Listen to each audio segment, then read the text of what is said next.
Hello, welcome back. Before we start, we will again understand what structural design is.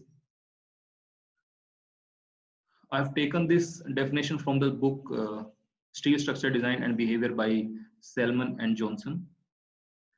So as per definition provided by them is structural design is basically a mixture of art and science, combining the experienced engineer's intuitive feeling for the behavior of structure with a sound knowledge of the principle of statics, dynamics, mechanics of material, and structural analysis to produce a safe economical structure which will serve its intended purpose.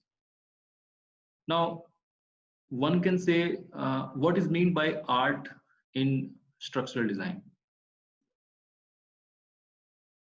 Well, art provides the ability to imagine something, to develop creative ability, and to make experienced intuitive feeling. It also develop the judgment in terms of aesthetic qualities. So now we will say what is meant by the provision of science. Now I believe you have the answer for that. We need science for the safety, for economy, and to understand the behavior of structures. Also to understand functional and environmental qualities. So therefore, the design, one can say, includes both creative art and scientific analysis to develop the intuitive understanding of the behavior of structures.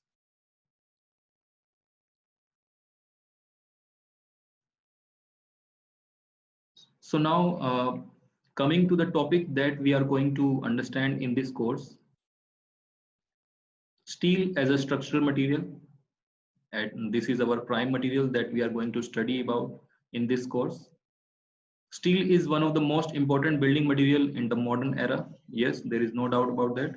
It is used solely or in combination with other materials such as concrete, timber, composites, etc. for variety of purposes.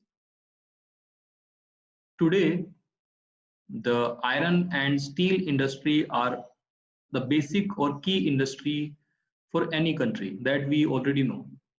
And iron and steel are considered as the basic raw material for several subsidiary industries such as